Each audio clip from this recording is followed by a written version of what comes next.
You're listening to the Back Porch Talk podcast. Danny and Jason had many discussions and debates on the back porch while making pivotal investment moves with assets. That's right, with trading cards. They welcome you to the back porch and right into those discussions about current sports news with a fresh and unique twist. So come on and join us.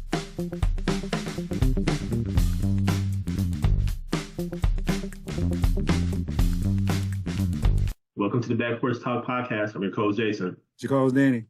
Fans, we have a full show for you today. First, the NBA playoffs. Then we'll go into a little bit about the WNBA opening. NFL schedule is being eked out. For first, Danny, right into the NBA playoffs, where last night the Celtics win against the Cavaliers, 109-102, in front of LeBron in the front row. Celtics, I didn't see a problem here with Celtics, man. We all knew the Celtics were going to advance. Let's just be real. They're up 3-1 with a 109-102 win over the Cavs.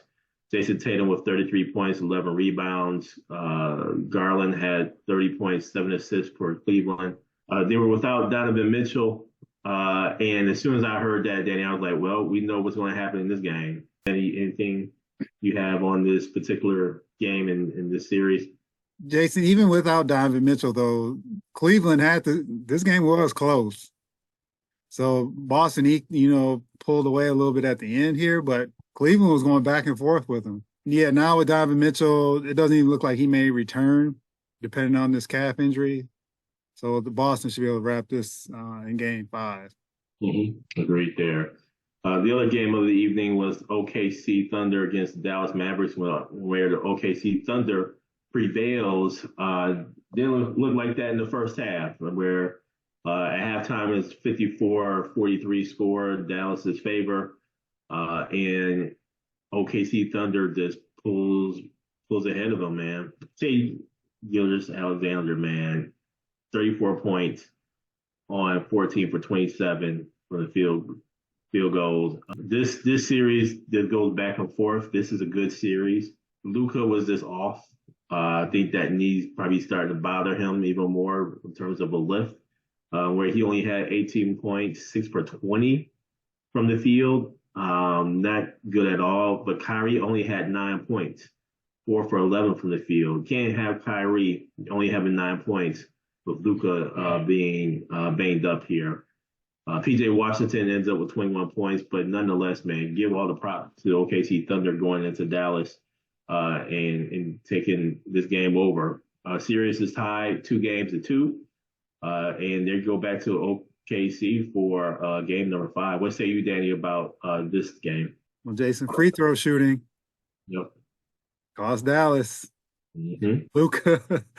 Mm-hmm. Luka. And yeah, man, it was just a strange flow of a game. For Dallas, they had everything under control, even though Luka wasn't playing great. Kyrie wasn't doing a whole bunch on the offensive end. Mm-hmm. And their defense just collapsed, where Shea was just getting the spots, especially in that fourth quarter, man. He's putting on a show. So good on Oklahoma City, man, because they did not want to go down 3-1. And this goes back to, and we'll get to possibly Minnesota soon, but the young teams, man, this is new territory. And this is where, they get built up, get some of the, just going through these trials and tribulations as a new team in this type of scenario, because there's a lot of pressure. And Oklahoma City performed. We'll see what they do in Game 5 now. And just as we're talking about these Game 5s, Danny, we have 2 Game 5s on this evening. Oh, boy. Pacers and Knicks. Yep. And the Nuggets against the Timberwolves, man. Both games are Game 5s. Regarding the Knicks Pacers, we indicated that Tibbs is going to run these boys down, man. Mm-hmm. Now, there's been people in the media or whatever saying, nah, we can't blame it on Tibbs. No, listen, Tibbs have been known to run folks in the ground and run. And right now, what we're seeing is OG, he hasn't been back since he sprained his hamstring. New York Knicks is just banged up. And at this juncture, man, you gotta put bodies out there. You gotta see what works. I don't think you can just only go seven deep. I think you're gonna have to really see who can get you 5 minutes, who can get you 10 minutes, who can maybe even get you 15 minutes, just to give you know some of your starters some rest. And it was very evident in this last game against the Pacers, where the Pacers just obliterated the Knicks 121-89. It only made sense to even read the stats, man. All I know is Knicks got 8 up. And I saw this in the first quarter. Not even at the end of the first quarter. I saw this in the first 5 minutes of the game. The Pacers prevailed. They tied up 2 games to 2. Tonight's going to be back in New York. The Garden's going to be rocking. But the question is, how long will the Garden rock? What say you, Danny, about the Knicks Pacers? Knicks are undermanned. And you got to look at, too, you look at someone like Josh Hart, who played like 48 minutes, multiple, and he's undersized. So he's doing all that banging because he's bored and, man, he's playing well, but it catches up to you after a while. And in these games, it's not like when we were growing up, maybe game here, couple days off, next game. It's like every other day now.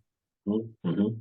So New York doesn't get a lot of rest, and this is where Indiana has to take advantage. But you got to look at, too, Indiana almost was down 3-0 in this series. Mm-hmm. Mm-hmm. And they came back miraculously in game 3. Mm-hmm. So New York has their number. It's just a matter of, can they muster enough juice to win this game tonight? As Brunson hasn't been playing well, and, he has the injury too. So it's one of those things. It's a culmination of things that we'll see who comes out ahead here. But it's exciting, man. 2-2, you can't get any better than this. Danny, the big game tonight, boy. The Denver Nuggets against the Minnesota Timberwolves, game 5, back in Denver. And I have to say this, Danny. I was one who said after game 2 that the Timberwolves were going to the finals and they're going to possibly even win. Mm-hmm. And I was just going off of what I saw in those 2 games, primarily that second game where the defense was wicked. Reminded me of when we played defense back in the day.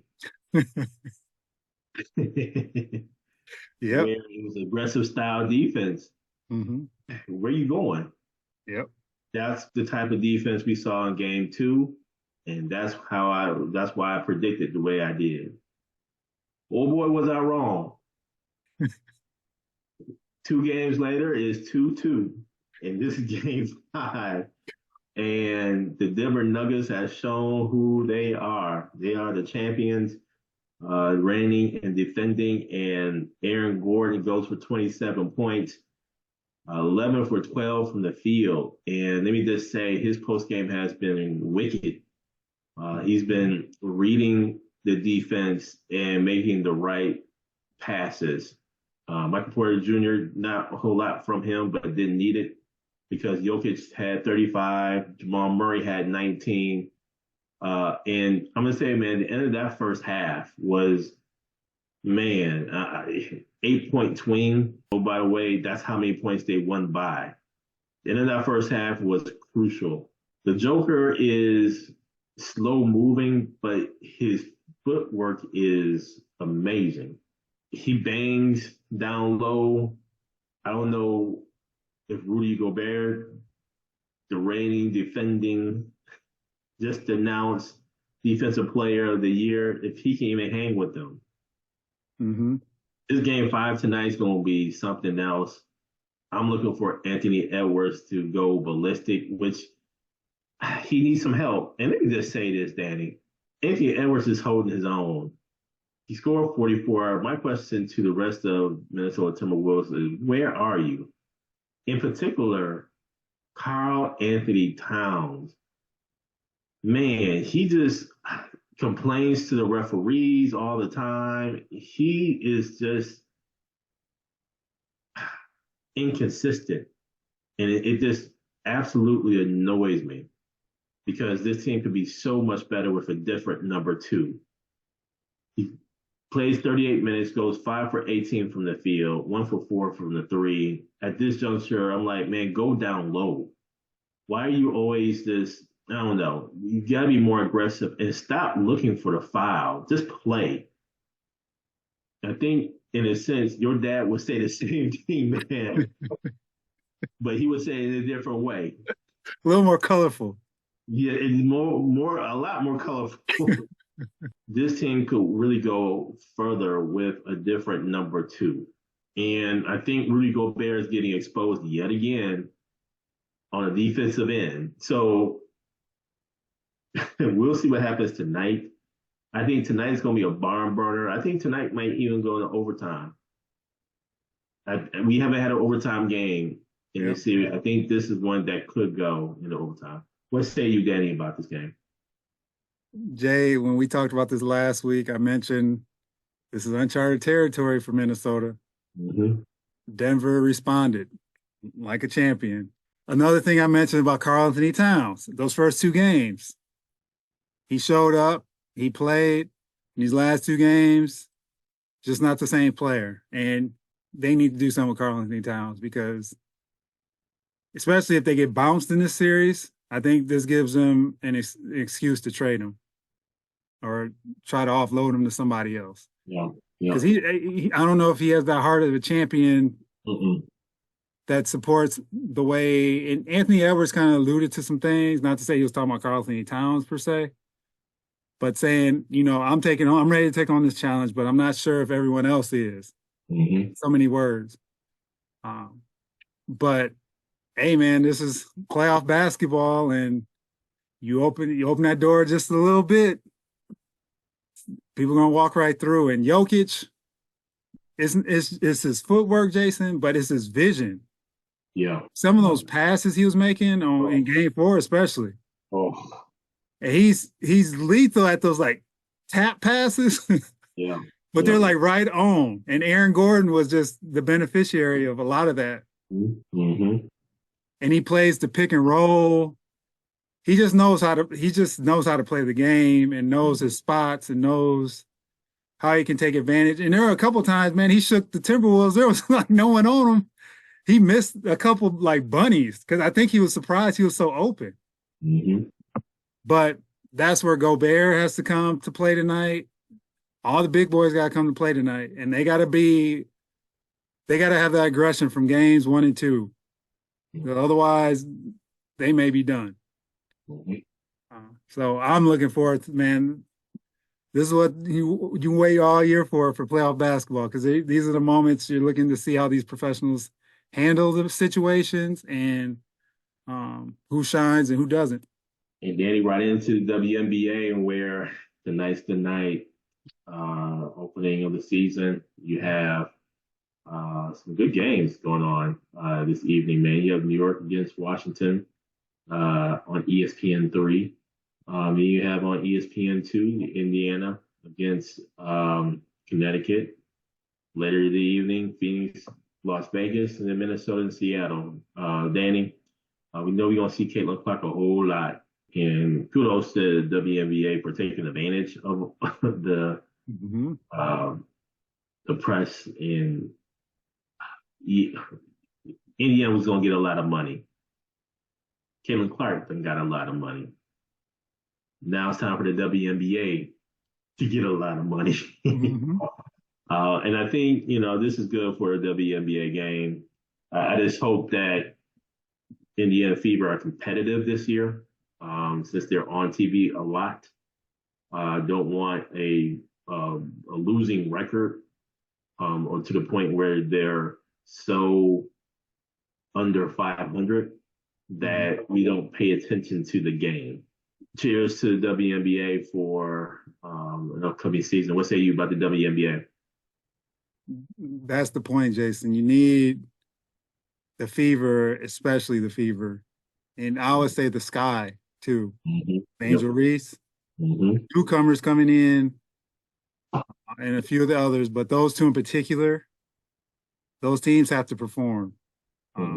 I know Indiana had the number 1 pick, but if they can stay and keep that buzz and maybe go on some winning streaks and things like that, that'll keep the momentum going.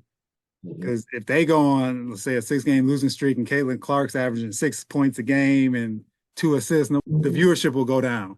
Exactly. So yeah, there's a lot of pressure, man.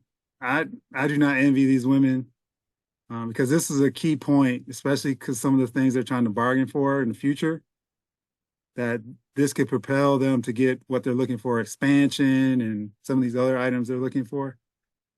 So this is key. So for their sake, I'm hoping that these games do really well because they have a doubleheader on both ESPN2 and ESPN3 tonight. And I'm going to tune in because I'm curious to see what's going to happen. I'm going to be bouncing back and forth, because the men's playoffs are going on too. So I got to watch that as well. So I'll be bouncing back and forth. But I'm just looking forward to seeing how this goes and how these women handle the pressure and the reaction that comes out of this. Hoping all goes well for them. Danny, right into the NFL release of their schedule. Just a few games here. One game to start off is that of the Ravens against the Chiefs to open up the NFL season. I would love to see how that one ends up.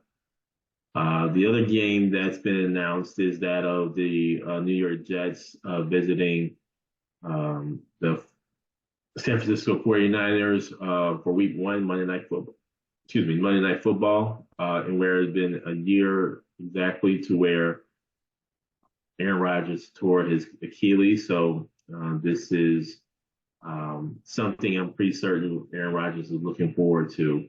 So interesting games to start off with, but I mean, there's been interesting signings of extensions. Jared Goff signs a $212 million extension with the Detroit Lions. You have Valdez-Scantling signing a 1-year deal with the Bills. So there's still some moves being made and signings being had. And let me just say, interesting start to the NFL season. What say you, Danny, about this release schedule? Jay, they also have been talking about, because Netflix is getting the Christmas games. At least that's the plan. And that Christmas week, there's like some NFL on pretty much every day that week. And it kind of goes in the face of the NBA because usually NBA has, the Christmas games. So the NFL is like, the heck with y'all. We about to get this money.